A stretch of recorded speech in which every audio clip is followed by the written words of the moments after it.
In the year 2032, weapons will be outlawed, and only museum cases will have guns. That's the scenario facing Sylvester Stallone. And his nemesis Wesley Snipes in the science fiction thriller Demolition Man. The two stars exchange gunfire throughout the movie.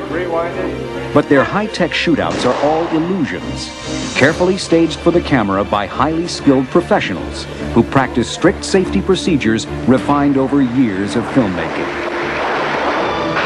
Today, we'll explore Hollywood's fascination with firepower, from early westerns to the carefully choreographed shootouts of The Godfather.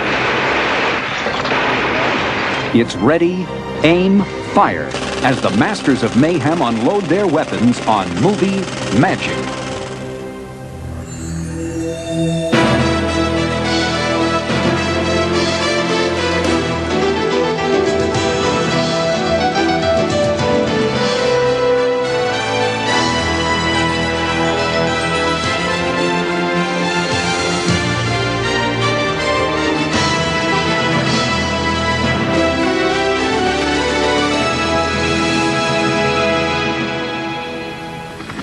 It's well past midnight, and the cameras for Demolition Man have yet to roll. But then, this is no ordinary shot. This is the scene where our two characters, Sly and Wesley, kind of face off. This is the very beginning of the film, and we hope it gets off with a bang. That's the plan. For Joel Silver, producer of such action movies as Die Hard and Lethal Weapon, bang means bringing down this massive structure, a former municipal utility building in downtown Los Angeles. A crew of true demolition men will blast the building with dynamite. To ensure the moment looks explosive enough on film, the special effects team will enhance the blast by igniting 230 gallons of gasoline.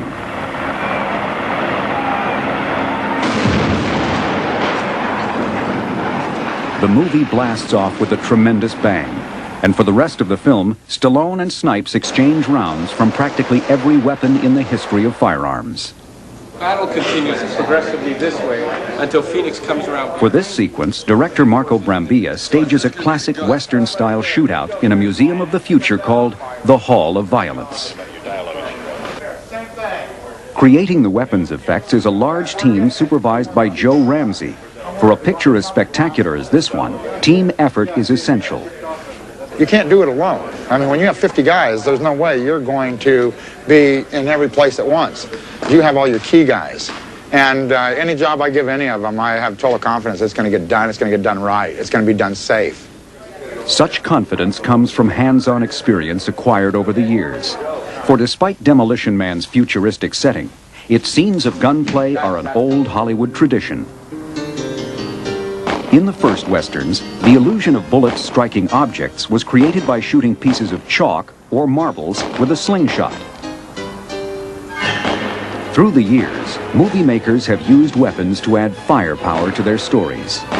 Weapons that have often come from Stembridge gun rentals.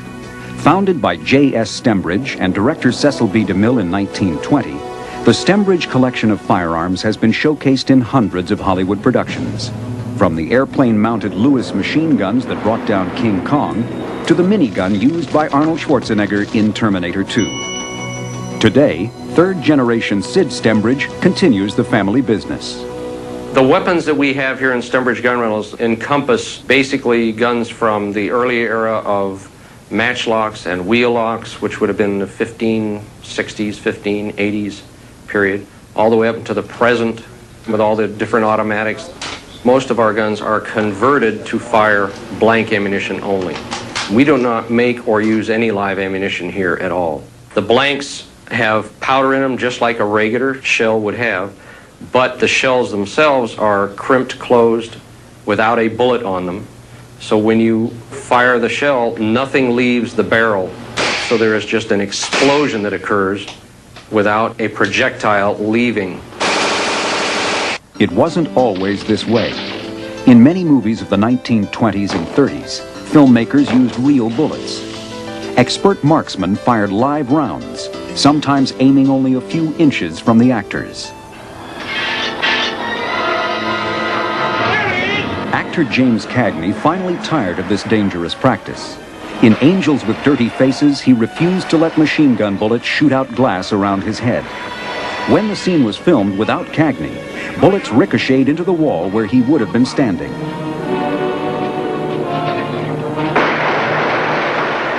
Obviously, live ammunition was far too dangerous. In the 1940s, effects men developed powder charges enclosed in small cardboard cylinders that could be used safely near actors. Today, these strictly regulated miniature charges are known in the business as squibs. So to buy these squibs, you have to have a Class 1 powder license and a federal license. Mike Minardis is the pyro effects foreman for Demolition Man. He uses a pre-scored piece of balsa wood to demonstrate how a squib gives the illusion of a bullet hit. Take your charge and you put a little bit of Fuller's Earth for dust effect. And a little bit of plastilina, that's to back up the hit. If you weren't to put this in there, then it would take the way of less resistance. Mike secures the bullet hit with tape, then connects the detonating wire to a battery to trigger the device. The Demolition Man effects team will use hundreds of squibs for the Hall of Violence sequence. Can you feed this wire through there? In this shot, Wesley Snipes' character is to blow away a few museum displays. Okay, now this has to go on the hand side, right? The effects crew carefully rigs the mannequins with the tiny explosive charges. To create the illusion of bullets shattering the glass, they attach a small device called a glass popper to each case. A squib inside each popper will fire a piston to fracture the tempered glass into 1,000,000 pieces. Gunfire during the rehearsal. To prepare for this combination of bullet hits and glass poppers, crew members wear protective masks and earplugs.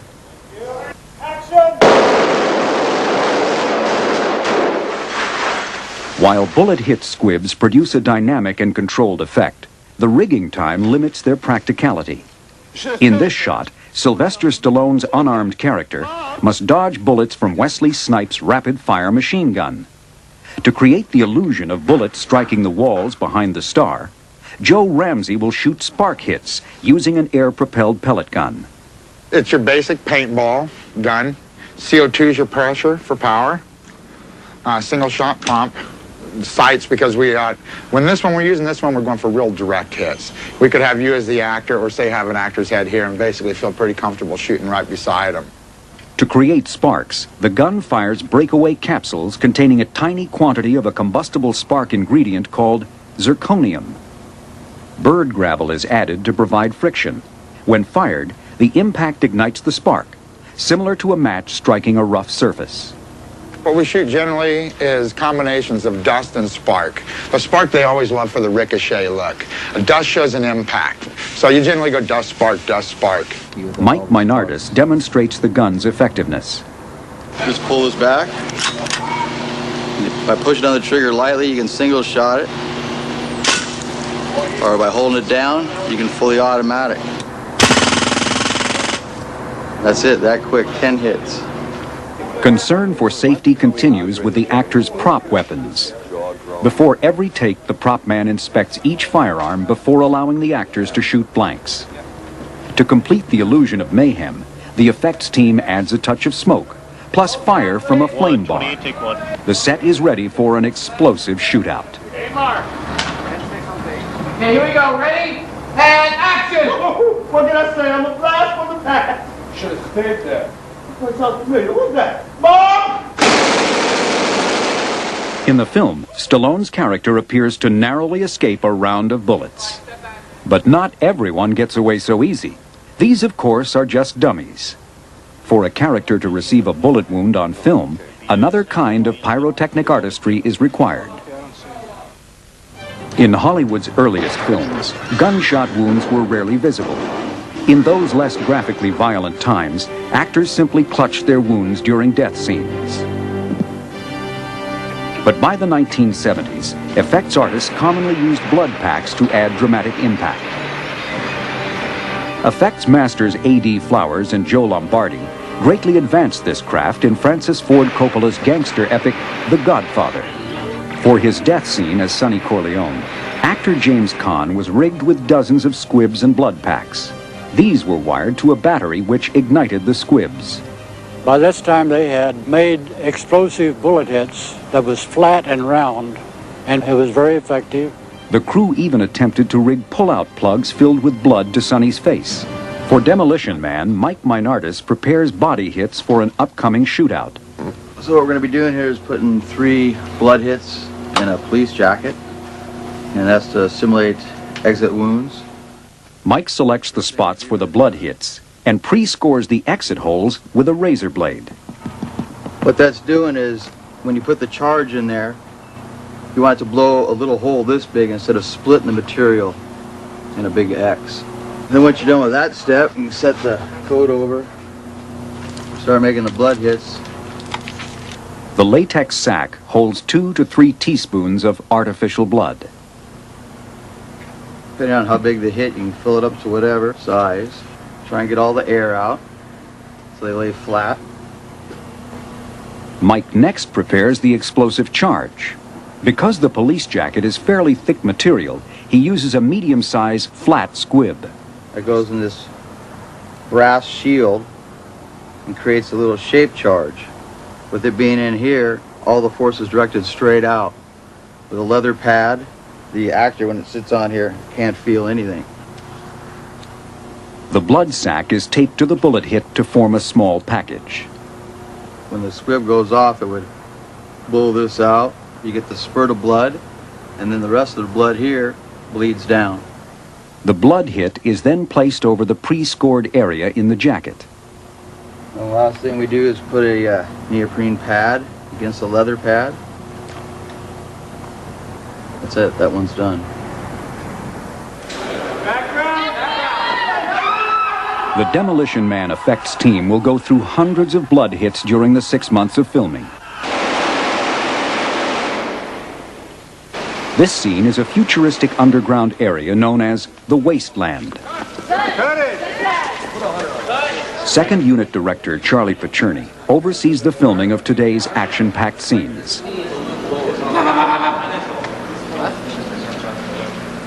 At this point in the story, actor Roy Asuega meets a bloody demise.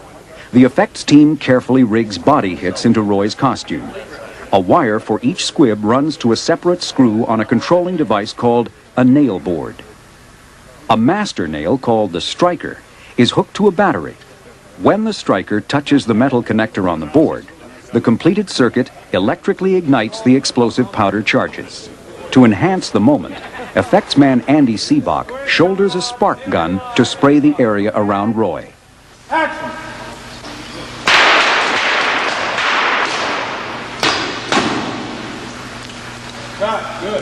Good.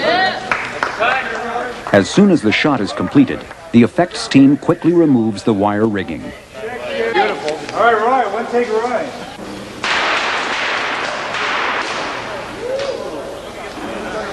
The next setup is for one of the most dangerous scenes in the movie.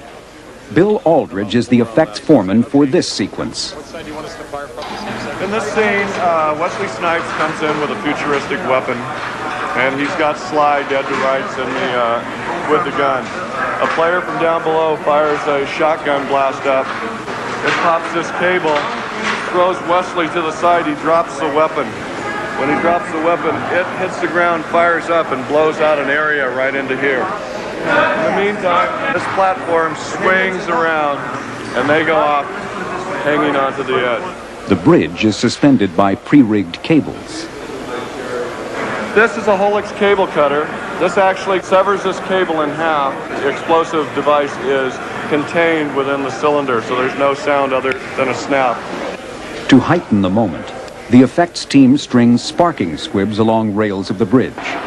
As with the bullet hit squibs, these spark hits are electrically detonated from an off-camera nail board. What I'm doing here is what we call a quick time. We wire like that, so if we have to reload, they can pull apart real easy, and we can get in there and jerk it off real quick. As shooting time approaches, stunt doubles for both stars are cabled onto the bridge railing. Every detail is carefully reviewed to ensure a safe flight. But a moment this big always contains an element of danger. Background! The bridge drop provides the film with a heart-pounding jolt. But the most electrifying special effects are still to come.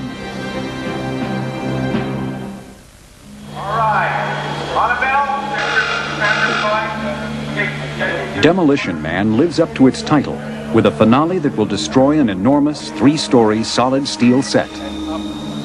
In this glistening prison, convicts of the future are cryogenically frozen. And the fireball is coming from where? Behind. The effects team thoroughly reviews each moment of destruction with director Marco Brambilla. This is Joe Ramsey, world's finest special effects, physical effects technician. And this is Mike Menardis, a world-famous surfer and part-time special effects technician. The kidding belies the real concern for safety in filming this explosive sequence.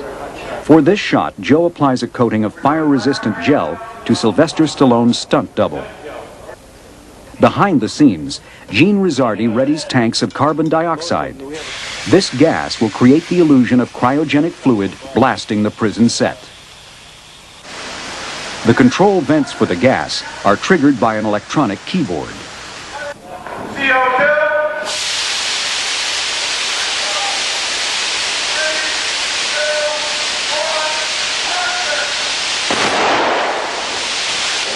All right, the next deal is over here, guys.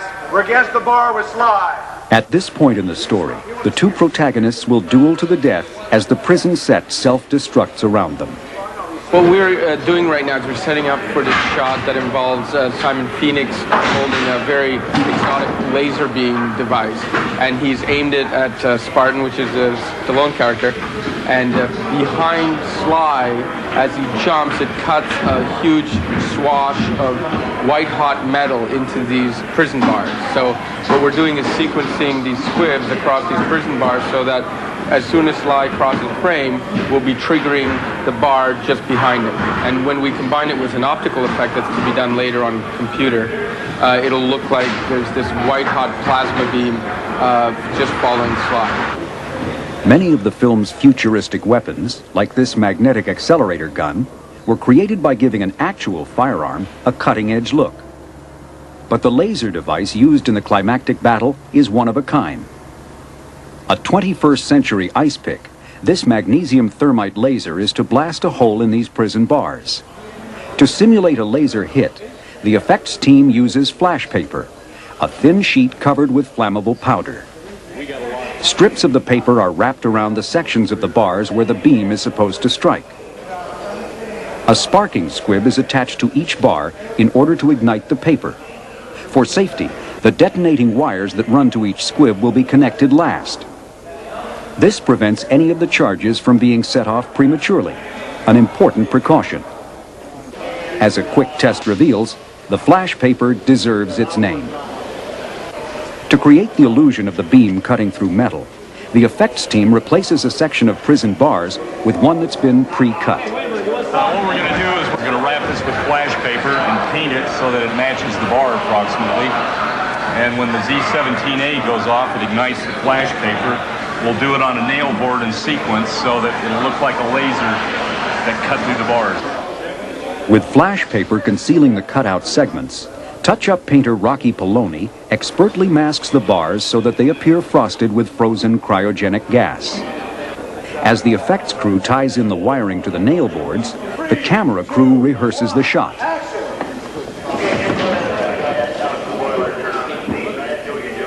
Because of the large amount of time it takes to set up this shot, every detail is reviewed in order to get it right the first time.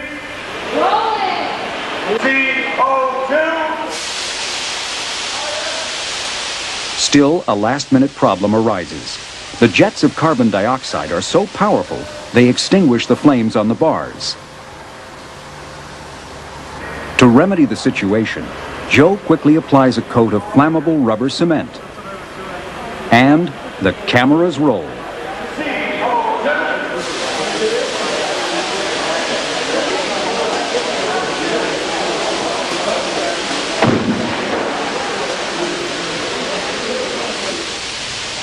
As the video playback reveals, the crew got a perfect shot. Yeah, it was great. Actually, we shot it with 3 cameras, so out of the 3 cameras, I have 2 that are extremely good, 1 that's okay, and I have enough to make the cut.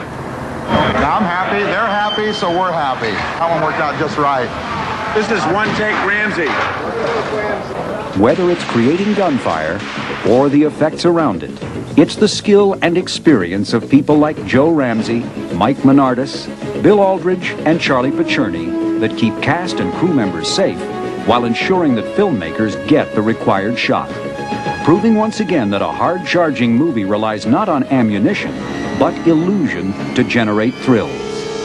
You get so many people that come on and they'll say, you know, were you a demolitions expert in the military? And you go, no, and you got to remember, they really blow things up.